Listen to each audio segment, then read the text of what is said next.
Bonjour à tous et bonjour à toutes. Bienvenue dans Face à Michel Onfray sur CNews et sur Europe 1. Bonjour Michel. Bonjour Laurence. Encore une belle semaine d'actualité à commenter pour nos auditeurs et nos téléspectateurs qui sont toujours aussi fidèles. On les remercie comme chaque semaine.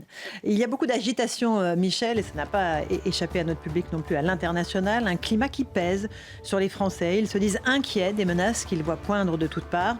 On entend beaucoup de nos responsables appeler au sursaut stratégique de l'Europe. On sait que vous n'y croyez pas, mais quelle autre solution est possible? Les chiffres de l'immigration pour l'année 2025, révélés par le ministère de l'Intérieur, jamais autant de délivrances de titres de premier séjour. On atteint des records historiques. Pendant ce temps, Jean-Luc Mélenchon se félicite de la situation. On l'entendra. Pour vous, tant que l'on restera dans l'Europe de Maastricht, rien ne sera possible. Le 81e anniversaire de la libération des camps de la mort, on va voir la façon dont on enseigne l'histoire à nos enfants, ce que représente aujourd'hui la Shoah, ce qu'ils en savent. C'est parfois malheureusement très surprenant. Et puis vous nous ferez part de votre inquiétude face à des images fabriquées par l'intelligence artificielle, justement à propos de ces camps de la mort. Enfin, le point philo, Michel, on évoquera les sophistes, les maîtres de la rhétorique, à qui à l'époque Platon ou Socrate reprochaient de ne pas chercher la vérité ou la justice, mais leur propre gloire, en utilisant des arguments aberrants et fallacieux. Vous allez tout nous expliquer, Michel, parce que j'ai résumé à gros traits, mais vous, évidemment, vous allez affiner cette analyse. Voilà pour le sommaire, mon cher Michel. On va commencer par la politique, peut-être un mot de la politique nationale, parce que on est encore à 2 motions de censure rejetées par l'Assemblée nationale. On va écouter Sébastien Lecornu, qui est très en colère. Et puis on va se poser la question du niveau de désespérance des Français par rapport à la situation politique, l'immobilisme total dans lequel nous sommes, et quel type de solution on pourrait envisager. D'abord, Monsieur Lecornu, alors il est à l'Assemblée nationale, il s'énerve contre une question d'Éric Ciotti. Monsieur le Président Ciotti, puisque vous nous appelez à agir, pourquoi dans 1 heure vous allez censurer le budget du ministère de l'Intérieur, du ministère de la Justice, du ministère des Armées, 1600 postes de policiers supplémentaires pour cette année? Qu'attendez-vous pour agir?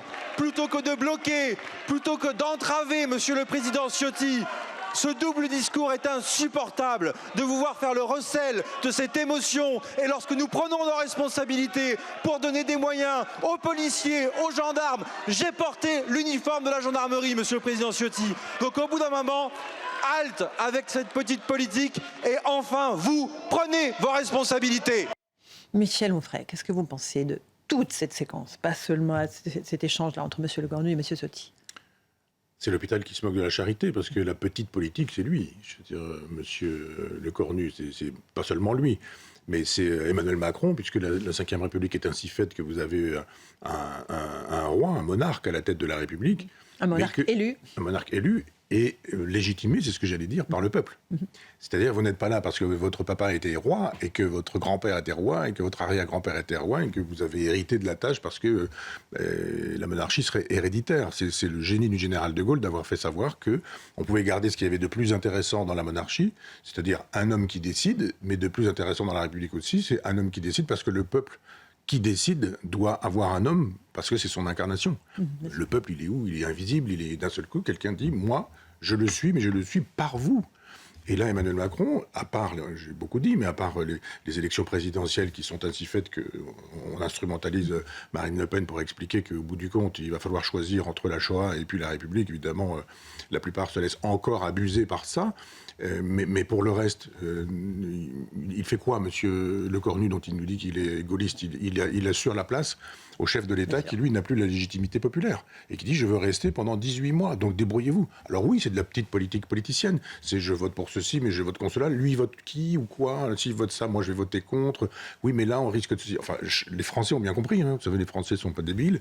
Ils voient bien avec ce genre d'image que c'est de la petite politique politicienne de part et d'autre. Alors, parlons un petit peu des socialistes, de ce qui se passe à gauche, parce que les socialistes ont dicté quasiment ce budget à Sébastien Lecornu. Il nous avait dit plus jamais avec la France insoumise, il y aura une digue infranchissable, et on a appris que là, pour les municipales, en cas de second tour, il y aura une alliance de la gauche, comme prévu, dans les municipales. C'est pas surprenant, évidemment, pour vous. Non, la gauche trahit ou elle décapite. C'est pas compliqué. Donc, quand elle est au pouvoir, effectivement, en 1793, elle décapite. Et quand elle est au pouvoir régulièrement, de Léon Blum jusqu'à Mitterrand, en passant par quelques autres, elle trahit, elle trompe son public. Donc, évidemment, elle est bien obligée d'être forte de la division de la droite plutôt que forte de sa propre force. Depuis 1983, François Mitterrand a pris le programme de Giscard d'Estaing en disant, mars 83, la fameuse parenthèse ouverte, jamais fermée, de la rigueur, vive Maastricht, vive l'euro, vive le programme de Giscard finalement, parce que on ne peut pas faire autrement. Et on avait à l'époque une gauche qui nous disait, il y a des gens formidables qui s'appellent Bernard Tapie, et le modèle de la gauche c'était ça, on ne fait pas plus trahison. Et donc ces gens, évidemment, ils ont été jugés par le peuple.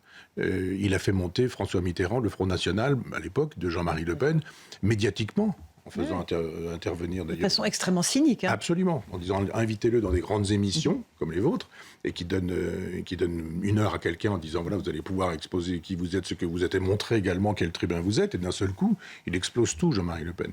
Tout en créant SOS Racisme en même temps. Et bien, après, jurisprudence Mitterrand qui dit on va instrumentaliser ça. Cette droite-là, la droite nationale de Jean-Marie Le Pen est fasciste et nazie, etc. Carpentras est devenu la création et la créature de Jean-Marie Le Pen, ce qui n'a jamais été le cas, on le sait depuis, aujourd'hui. Mais ça a été instrumentalisé par François Mitterrand, et d'un seul coup, la gauche ne gouverne qu'avec l'option Le Pen, des Le Pen. Donc ça a marché pendant très longtemps, et maintenant ça recommence.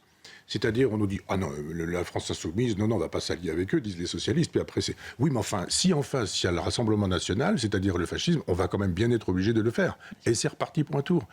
Donc évidemment, la gauche n'étant pas capable d'être force de sa propre force parce qu'elle ne propose rien, parce qu'elle a raté, parce qu'elle nous fait l'éloge de Maastricht depuis 30 ans et qu'on voit bien ce que ça produit, elle nous dit, mais regardez en face, le danger est là. Oui, bien sûr. Il y a quand même un tas de Français aujourd'hui qui ont compris que la ficelle était devenue un peu grosse. Et alors, vous avez noté aussi que François Hollande, évidemment, ne rêve que de pouvoir se présenter, se représenter, parce qu'il n'a pas pu se représenter.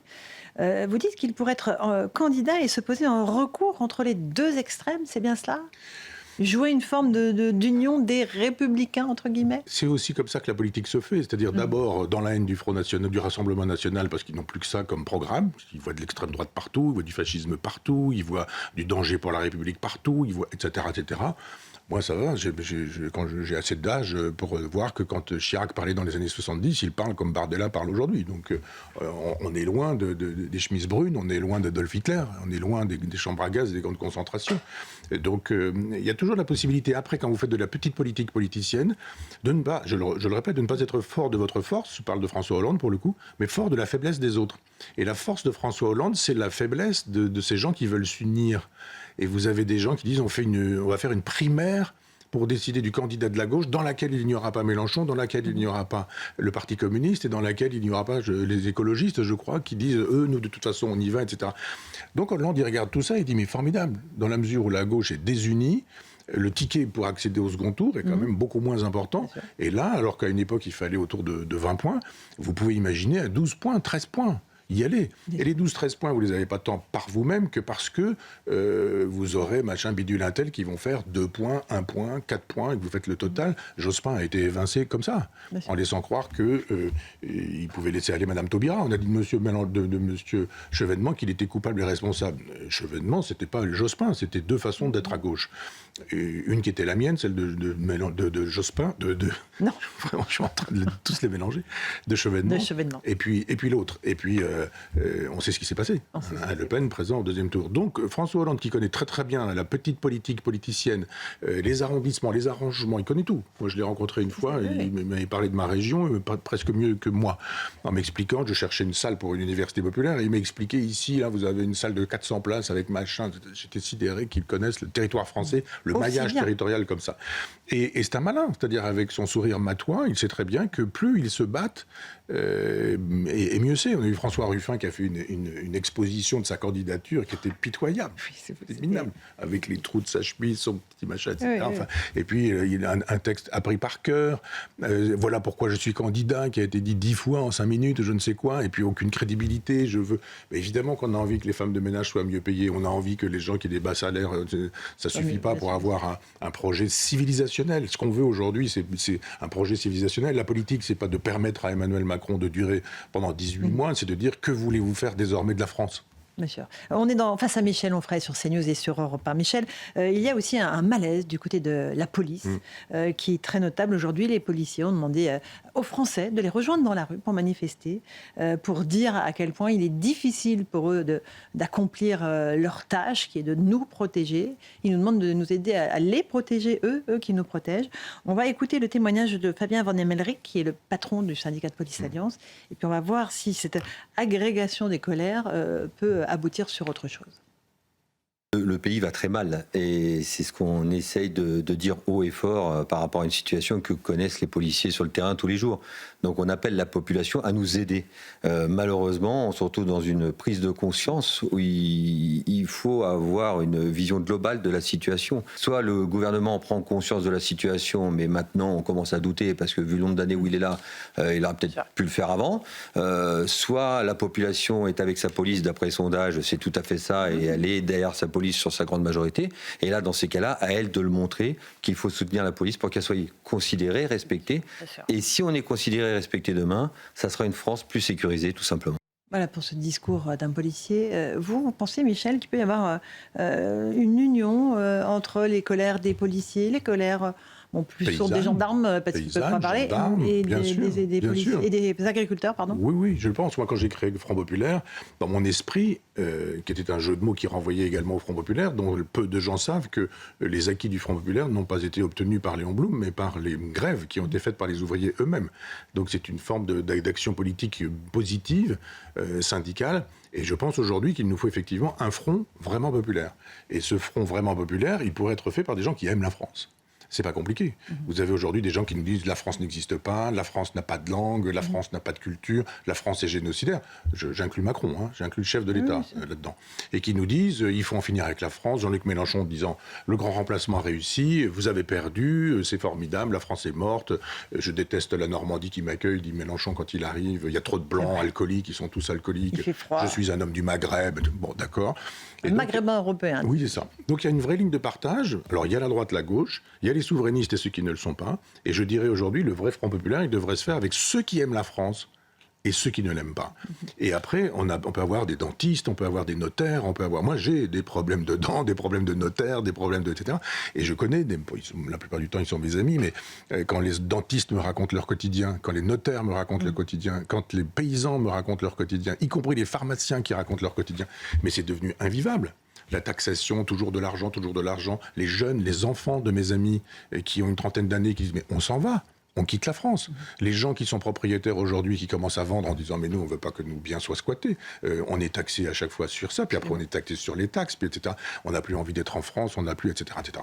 Donc un vrai Front Populaire qui dirait « mais regardez, d'une certaine manière, les problèmes des paysans, les problèmes des policiers, les problèmes de la gendarmerie ou des CRS, ce sont les mêmes ». Il y a eu une image qui m'a beaucoup touché. Alors, il faut faire attention aux images d'intelligence artificielle. Maintenant, il faut vérifier. Oui, mais il y a des paysans qui avaient mis genoux à terre devant les CRS.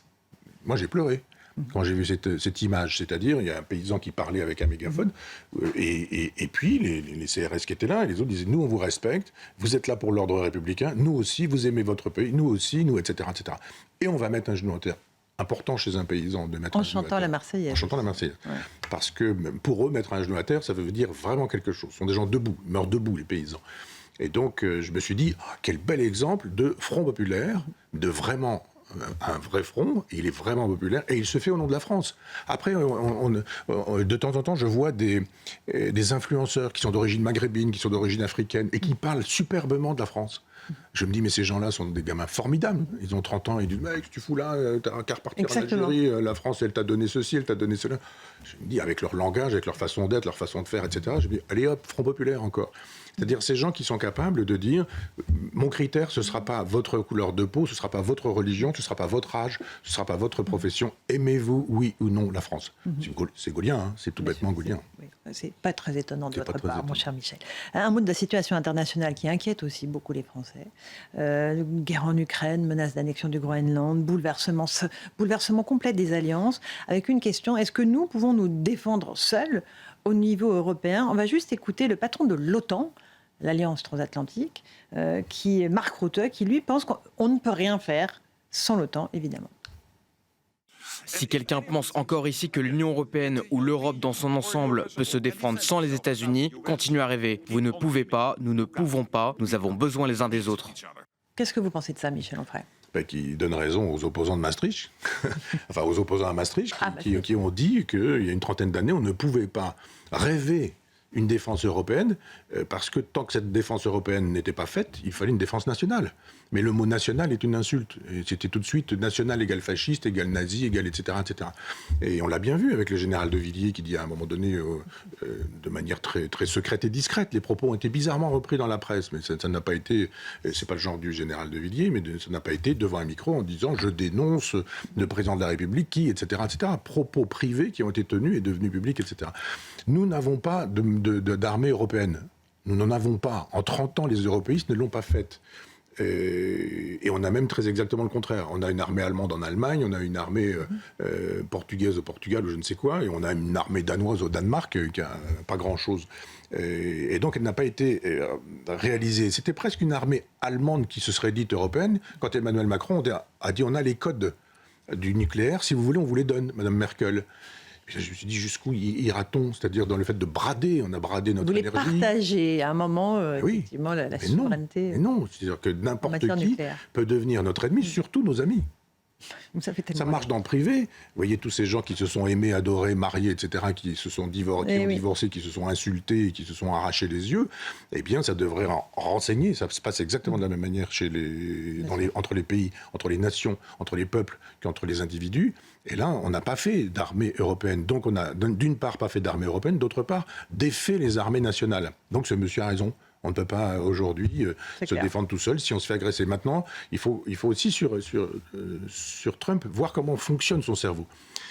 Voilà des gens qui nous ont dit il y a quelque temps que l'Europe avait fait plier Trump et qu'il y avait un pouvoir magnifique des lunettes d'Emmanuel Macron parce qu'il avait obtenu de Trump, avec le regard Top Gun, ce qu'on n'imaginait pas de la part de Donald Trump. Trump, il a signé un livre de son nom, je ne suis pas très sûr qu'il l'ait écrit, mais qui est l'art du deal. C'est un livre qu'on ne trouve plus. Il coûte horriblement cher si vous cherchez à l'acheter. Ah oui. On devrait le reprendre en livre de poche. C'est une idée que je donne à mes éditeurs, bien le préfacer, et montrer comment ce type fonctionne. C'est une grande gueule.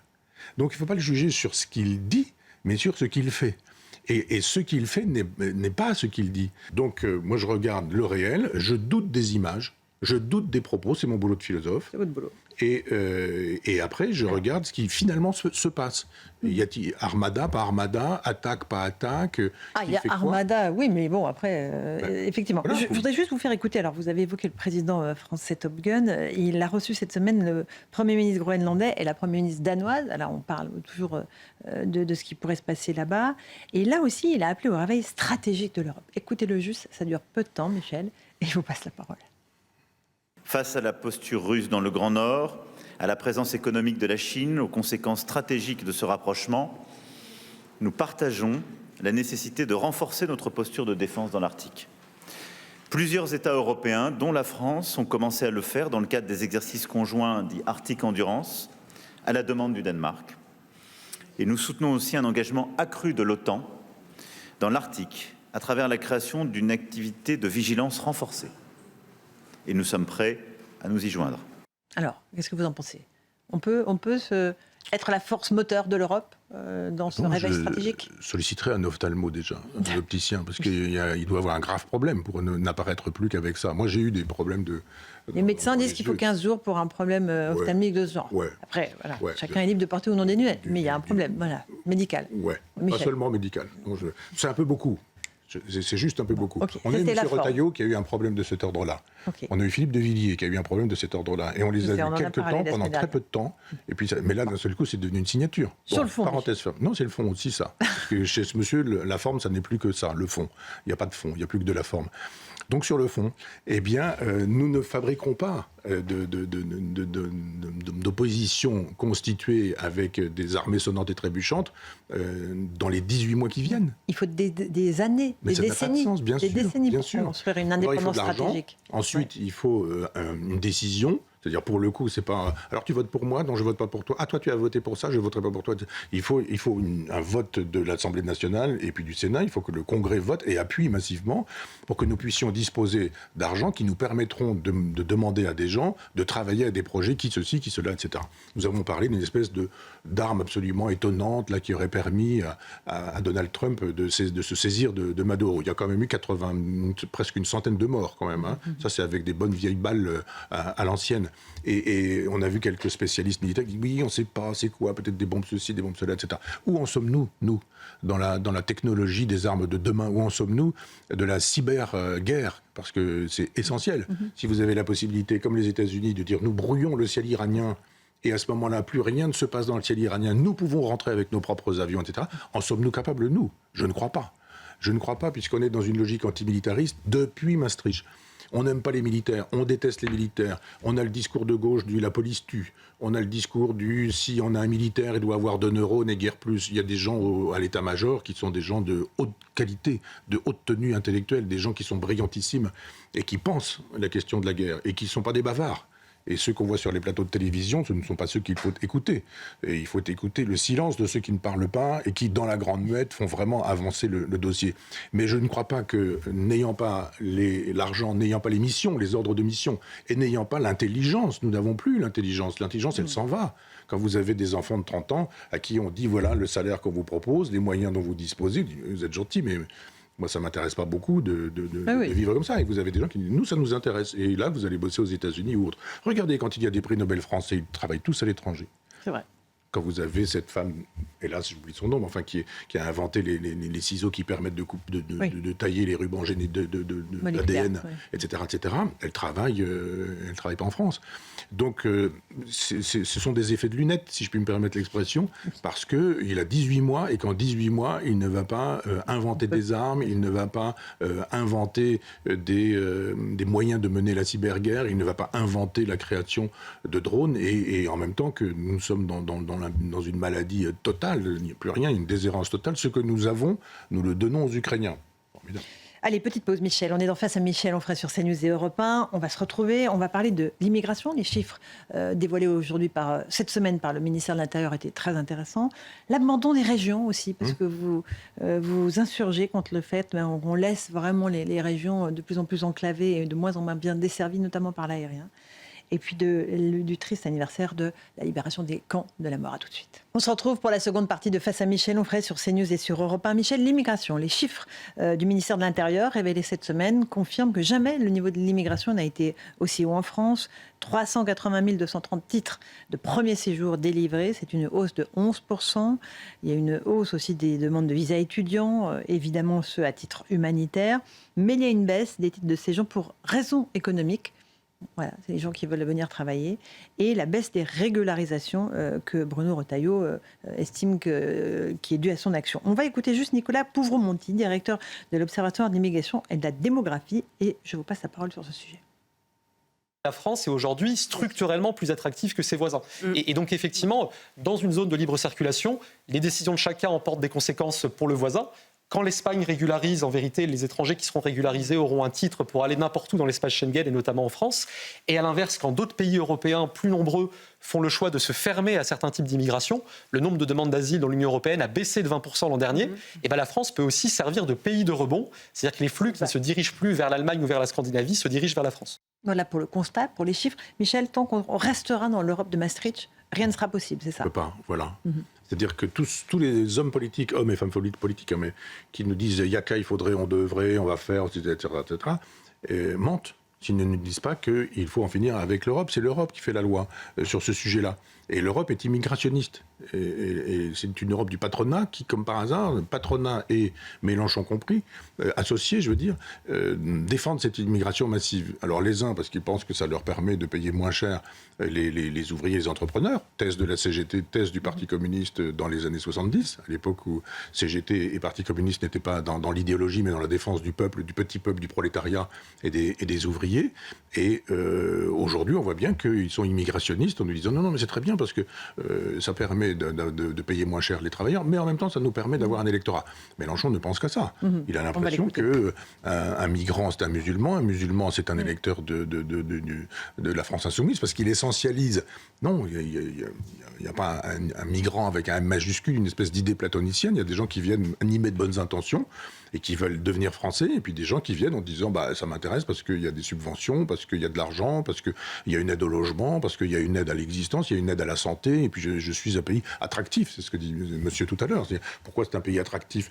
Parce qu'on se rend attractif. Si aujourd'hui vous avez l'assistance qui vous permet de mieux vivre que le travail, je pense aux paysans, ou je pense à un certain nombre de gens qui font des métiers mal payés. Infirmières. Je peux comprendre, moi je juge pas, je peux comprendre quelqu'un qui dit moi je pars de mon Afrique où je crève la dalle, où je souffre de malnutrition, de nourriture, de problèmes divers et multiples, et j'arrive dans un endroit où on va m'aider, on va me prendre en charge, etc. C'est humain. Ça me paraît humain que ces gens se comportent comme ça. Ça me paraît pas bien que des hommes politiques puissent dire allez-y, puisqu'on sait très bien que de toute façon le gâteau est limité et qu'on peut pas partager indéfiniment. On ne peut pas multiplier les galettes des rois. Et donc, si on ne peut pas les multiplier, ça veut dire que certains auront des grosses parts, d'autres pas de parts, puis d'autres rien du tout, certains des miettes, etc. Et on voit bien qui récupère les miettes aujourd'hui. Ce sont les paysans, les policiers dont nous parlions tout à l'heure, enfin ces gens qui sont sous-payés pour faire un métier dans lequel vous risquez votre vie. Je parle des policiers. C'est quoi le prix de la vie d'un policier ?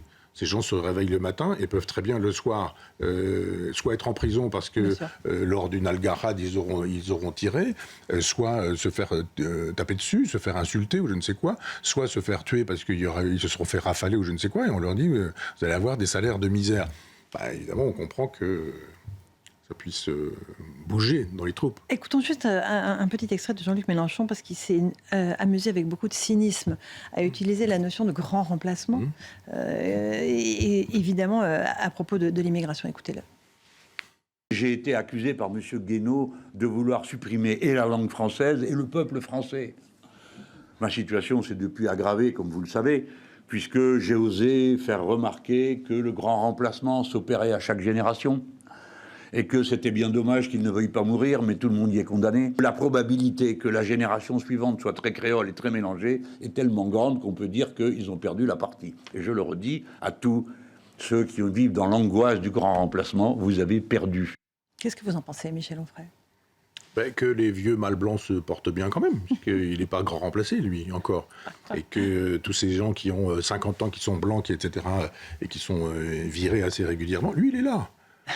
Si vous en avez d'autres, je ne sais pas que l'Arcom va encore. Donc je ne vais pas dire, mais je veux dire, vous avez des gens qui nous ont fait l'éloge des très grands Ariens blonds aux yeux bleus et qui étaient des tout petits bruns qui n'avaient pas grand-chose d'Arien, etc. Et là, on a envie de lui dire laisse ta place à Rima Hassan ou à Rachel Keke et que ce soit crédible. Qu'un homme qui s'en vienne nous dire qu'il en a marre des Français blancs septuagénaires fasse la loi, alors qu'il fait encore la loi. Un peu de cohérence, monsieur Mélenchon, laissez la place, faites-vous grand remplacer, que vous soyez crédible. Si vous ne le faites pas, c'est que vous estimez que peut-être c'est un bon argument de politique politicienne et que la civilisation vous compte pour peu. Un peu, absolument. Juste revenons un instant sur cette idée de Maastricht et de notre incapacité à faire quoi que ce soit sur le plan de l'immigration tant qu'on sera dans cette Europe. On écoute juste Philippe de Villiers, qui est votre ami sur le Frexit. C'était dans son émission avec Elliott Deval.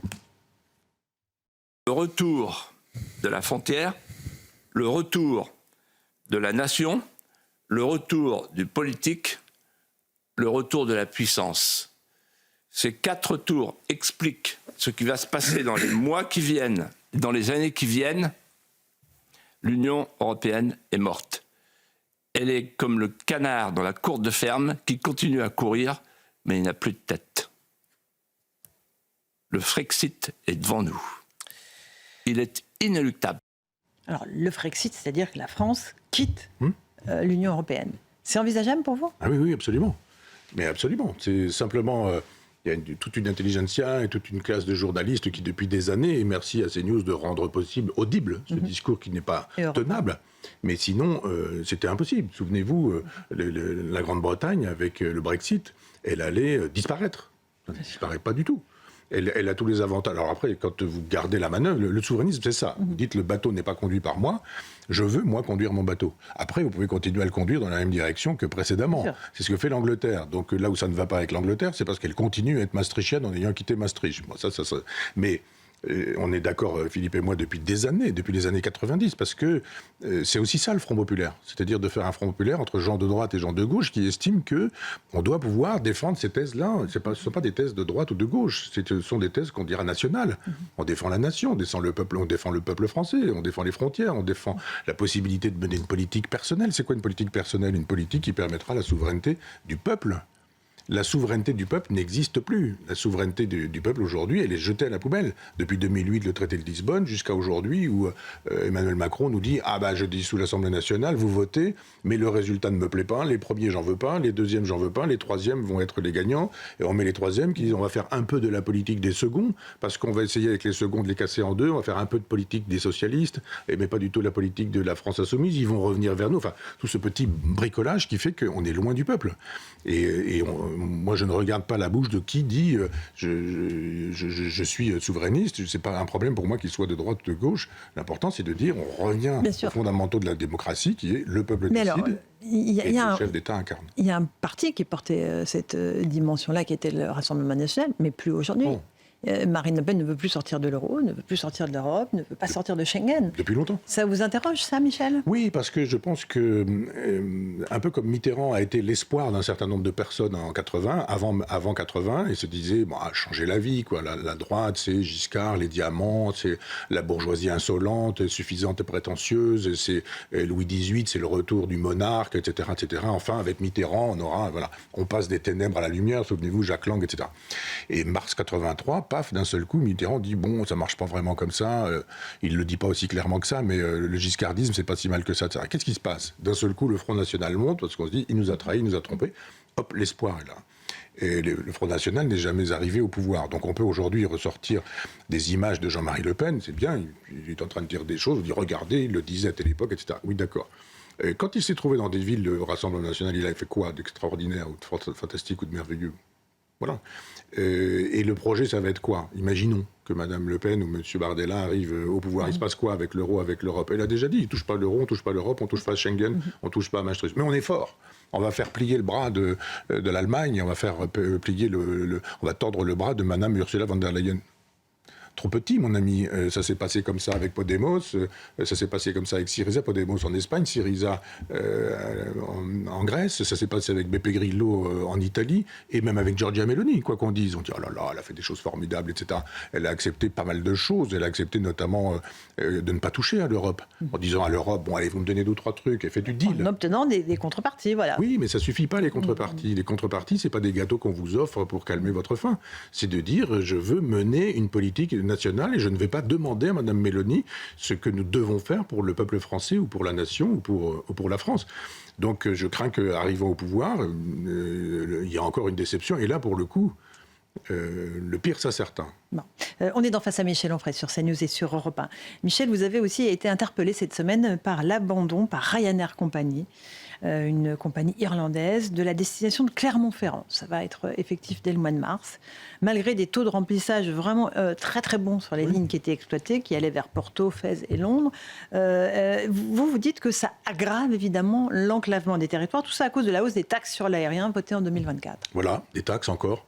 C'est-à-dire que le taux de remplissage est maximum et on dit on va fermer. C'est-à-dire que c'est ça la France. C'est-à-dire que vous avez des boîtes qui marchent bien et qui doivent fermer parce que les taxes sont là et on dit vous prenez un billet d'avion, hop, taxé sur le truc. Vous faites un vol, hop, taxé sur le truc. Vous faites hop, taxé. Taxe en permanence. Il y a un moment donné où vous dites j'arrête parce que je ne gagne plus d'argent. Moyennant quoi, il se passe quoi? Il se passe que les régions restent régionales. Et on ne peut pas les lier. En Normandie, il n'y a pas de TGV. Vous avez des aéroports, mais à chaque fois, c'est fluctuant. On se dit, ça marche très bien, mais il y a ceci, il y a cela, etc. Ils utilisent des biocarburants à Clermont-Ferrand, enfin, sur l'aéroport. On voit bien qu'il y avait des solutions, même pour ceux qui disent ça pollue en permanence, etc. Moi, je vois bien quand je prends un avion à Carpiquet le matin, ou quand je le prends le soir. Il y a beaucoup d'hommes dans la phallocratie, effectivement, les décideurs. Et il y a quelques femmes, évidemment. Mais on voit bien que ce sont les gens qui font du boulot. Et puis, moi, j'aimerais qu'il y ait autant d'hommes que de femmes. Entendons-nous bien là-dessus. Je dis simplement que quand vous faites la sociologie de l'avion, vous voyez bien que les décideurs qui sont là, ils sortent leur ordinateur, etc., ils prennent un avion, et puis le soir, ils sont chez eux à Lyon, ou je ne sais pas quoi, ou ils sont chez eux à Bordeaux, je ne sais quoi. Regardez la liaison Paris-Bordeaux. c'est plus rapidement fait que la liaison entre Caen et Paris. Donc si on veut vraiment désenclaver les territoires, si on veut vraiment honorer la province plutôt que parler des territoires, et qu'on commence à dire vous n'aurez pas d'aéroport, vous n'aurez de toute façon pas de train, et puis quand vous avez des trains, ce sont des TER qui marchent pourvu qu'il n'y ait pas de sanglier sur la voie, pourvu qu'il n'y ait pas de feuilles sur la voie, pourvu qu'il n'y ait pas d'accident de personnes comme on dit, ou ce genre de choses. Moi, je voulais soutenir les gens de Clermont-Ferrand en disant il faut des aéroports avec des avions qui polluent moins parce que vous avez des biocarburants aujourd'hui et qu'on peut envisager un avenir où il y aurait plus d'avions et non pas moins d'avions, avec la possibilité pour des talents d'aller, de venir et de travailler pour qu'il y ait un véritable maillage du territoire. Michel, on va évoquer maintenant ce sujet extrêmement important, le 81e anniversaire de la libération des camps, notamment celui d'Auschwitz-Birkenau. On va passer sur la polémique de la photo d'une délégation d'élus parisiens qui étaient hilars dans l'avion qui les emmenait justement à Auschwitz. Ils ont depuis effacé la photo et se sont évidemment excusés parce que c'était totalement inapproprié. J'aimerais, nous, qu'on s'intéresse à la façon dont on enseigne l'histoire dans nos écoles. Comme de tradition, on est allé interroger des lycéens à la sortie de leur établissement. On leur a demandé « Est-ce que vous savez ce qu'est la Shoah ?» Donc la mort de 6 millions de Juifs pendant la Seconde Guerre mondiale. On va écouter leurs réponses sans les accabler. Puis après, on va se poser la question, mais comment on leur enseigne en réalité cet événement terrible de notre histoire? Écoutons. Est-ce que vous savez ce que c'est la Shoah? Non. C'est le fait de tuer des Juifs. La Shoah, c'était du coup pendant la Seconde Guerre mondiale. C'était tout ce qui se passait par rapport aux Juifs. C'est-à-dire tous les camps de concentration, etc., toutes les déportations en Allemagne. Non, je sais pas du tout c'est quoi. Non, je connais pas du tout, je connais pas. C'est le truc des Juifs, là, non? C'est-à-dire le truc des Juifs? L'extermination des Juifs. La Shoah? Je sais pas. Non, ça me dit rien. En vrai, non, je me rappelle plus. Non, comme ça me dit rien. Pour la Seconde Guerre mondiale, le truc qu'il y a eu et tout avec les Juifs qui ont été tués. C'est le génocide des Juifs de 39 à 45. Le génocide, c'est le génocide qui a eu lieu pendant la Seconde Guerre mondiale. Bien sûr, évidemment. Période sans doute la plus tragique de l'histoire française et européenne au final. Il y a à la fois des gens qui savent, des jeunes qui savent, d'autres qui ne savent pas. Est-ce qu'on leur a appris correctement les choses, en fait, Michel? La preuve que non. Le truc des Juifs. C'est une horreur, le truc des Juifs. C'est une horreur. Après, il y a tout. Il faudrait reprendre chaque intervention. D'abord, ils ont tous en commun de s'exprimer comme des cochons. Oui. Ça, c'est quand même assez sidérant. Moi, quand je regarde de temps en temps des archives de l'INA et qu'on a des petits garçons, des petites filles qui sont interrogés qui disent... en CM2 et qui vous parlent comme... Et donc alors, là, oui, c'est... Voilà. Ce truc de... C'est le truc, l'accent, enfin bon, il y a tout ça, il y a la forme. Question des lunettes de monsieur qui nous savons. Mais il y a une méconnaissance, parce que même si on veut être généreux en disant, il y en a qui savent quoi? C'est la Shoah, c'est la destruction des Juifs à partir de 1942, c'est pas 39-45. C'est pas comme ça que ça se passe. Enfin, il y a du vrai, il y a du faux, il y a de l'approximatif, etc. Le problème, c'est que ça fait des années et des années que la Shoah est un instrument de politique politicienne, à cause de la gauche. C'est la gauche qui a fait ça. C'est la gauche qui a estimé, on en parlait tout à l'heure, quand Mitterrand s'est effondré et qu'il a fallu qu'il se refasse une santé, il a fait une santé en disant on va refaire monter Jean-Marie Le Pen et on va transformer Jean-Marie Le Pen en icône nazie, en icône d'extrême droite, etc. Et donc quand à Carpentras, des jeunes crétins qui estiment que le Front National est un parti de gauche et qui font ce qu'ils font sur des tombes, sur les tombes, en exhumant un monsieur qui d'ailleurs était sympathisant du Front National de l'époque. Là, d'un seul coup, on se dit, voyez, le nazisme, c'est ça. Si le nazisme, c'est ça, si aujourd'hui, à chaque fois qu'il y a un second tour avec Marine Le Pen aux élections présidentielles, on nous dit Marine Le Pen, c'est Oradour-sur-Glane. C'est la Shoah, c'est le nazisme, c'est le retour des années sombres, c'est ceci, c'est cela. C'est un truc. Comme disent les jeunes, c'est le truc des Juifs. Oui, donc on banalise en fait. Et on banalise. Et moi je le dis depuis des années, arrêtez de banaliser, y compris avec l'usage des mots fascistes, extrême droite, antifa. C'est quoi antifa? Antifasciste? C'est antifasciste de quoi? Qu'est-ce qu'ils risquent quand ils se font interpeller? Pas grand-chose. Un antifasciste, à l'époque où il y avait vraiment du fascisme dans un régime fasciste, il risquait de se faire tuer. Il risquait de perdre la vie.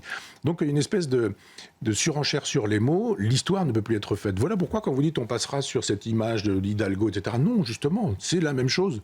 C'est exactement la même chose. Ce sont les mêmes qui nous disent attention, dimanche prochain, si vous votez pour Marine Le Pen, vous votez pour Oradour-sur-Glane, qui disent on va à Auschwitz. Ce sont les mêmes.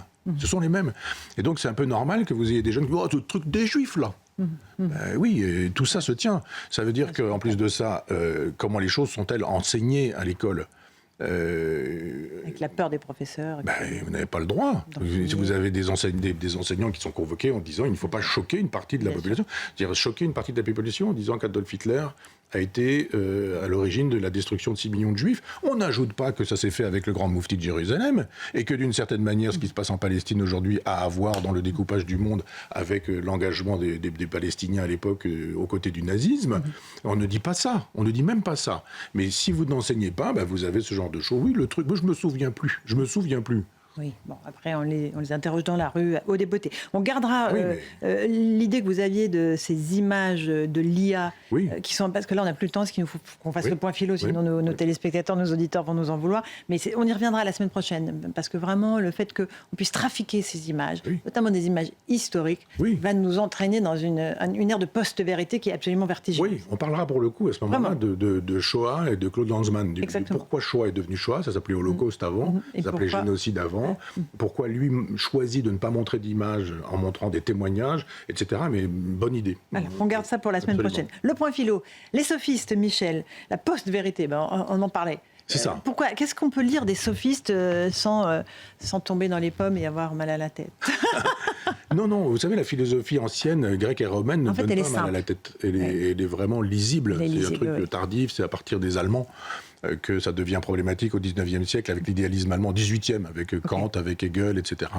Et après, ce qu'on a appelé la phénoménologie. Mais les sophistes, alors Sophia, c'est la sagesse, mais ce sont des gens qui enseignent la sagesse moyennant, financent, mais beaucoup d'argent. Beaucoup d'argent. Donc on les paye. On les paye. C'est-à-dire c'est ceux qui inventent les cours de philo. Ce sont les coachs qui se font payer très cher en faisant de la philosophie un moyen de gagner beaucoup d'argent. On dit qu'un sophiste, et je voudrais parler de Protagoras, qui est l'un des plus connus, c'est-à-dire que Platon en parle beaucoup. Il a des dialogues, Platon, dans lesquels il les met en scène, dont un qui s'appelle Protagoras, Critias, Gorgias, qui sont des sophistes célèbres. C'est parfois 1000 fois pour une conférence le salaire d'un artisan dans un mois, à l'époque. Vous imaginez, vous prenez un salaire de plombier aujourd'hui, vous multipliez par 1000, et vous voyez les conférences payées par ces gens-là, qui roulaient voitures de luxe. Je veux dire qu'à l'époque, c'était vraiment des dandys, c'était très luxueux, etc.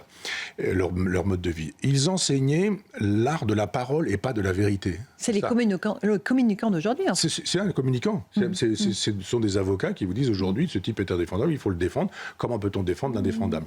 Et on enseigne des techniques de parole, des techniques d'exposé, des techniques d'exposition, moyennant finance, dans une période qui est... La démocratie est au pouvoir et l'aristocratie veut parvenir au pouvoir parce qu'il faut pouvoir bien parler et pouvoir bien séduire. Peu importe la vérité. C'est ça la leçon. Et si j'ai choisi les sophistes et Protagoras parmi eux, c'est parce que Protagoras dit l'homme est la mesure de toute chose. Si l'homme est la mesure de toute chose, il n'y a pas de divin, il n'y a pas de sacré, il n'y a pas de transcendance, il n'y a pas de vérité. Tout vaut tout. Si après tout vous parvenez à vos fins en disant quelque chose, si vous parvenez à vos fins en disant le contraire de ce quelque chose, si vous parvenez à nouveau à vos fins en disant le contraire de ce qui aura été dit, peu importe. Vous aurez triomphé, vous aurez gagné, je vous aurai donné des leçons, vous m'aurez payé très cher, on fait du business avec la philosophie. Et donc on voit bien que les sophistes existent depuis le 5e siècle avant Jésus-Christ. Ça fait 2500 ans que les sophistes existent et ont continué dans l'histoire de l'humanité. Et vous avez après un Trump qui vous parle de post-vérité. Qu'est-ce que ça veut dire post-vérité? Il y a eu un temps où il y avait de la vérité, mais maintenant il n'y a plus de vérité. S'il y a une post-vérité, qu'est-ce qui prend la place? L'homme. Le fameux homme qui est la mesure de toute chose, nous dit Protagoras. Ça veut dire que chacun s'autorise de lui-même. Et les réseaux, aujourd'hui, le triomphe du réseau, c'est ça. C'est-à-dire que jadis, sur la question des sophistes, par exemple, quelqu'un de compétent, c'était le professeur qui avait passé sa vie sur ce sujet-là, qui avait écrit sa thèse, puis 5 livres, qui faisait cours là-dessus depuis 30 ans, et puis vous avez aujourd'hui quelqu'un qui dit « Moi, je crée un site avec 2 ou 3 bouquins, je fais une petite synthèse, je suis spécialiste, moi aussi, des sophistes. Et puis, éventuellement, je fais du coaching personnel, donnez-moi un peu d'argent en passant, à la mode, etc. ça, oui. Donc, on a des sophistes aujourd'hui, parce que c'est devenu une espèce d'insulte, quand on dit quelqu'un, c'est un sophiste. En gros, il n'est pas très crédible, il est peut-être doué dans la parole, mais tous ces gens qui aujourd'hui font de la politique et font du média training, comme on dit. Exactement. Eh bien, c'est ça. Exactement. Le type qui fait du média training très cher et qui vous dit « Monsieur Machin, je donne pas de nom. Madame Bidule, je donne pas de nom non plus. » Mais peu importe la vérité. Maastricht, pas Maastricht, euro, pas euro, Europe, pas Europe, Ukraine, pas Ukraine, ou je ne sais quoi. Peu importe. Maintenant, vous allez me défendre le dossier ukrainien. Maintenant, vous allez me défendre le dossier russe.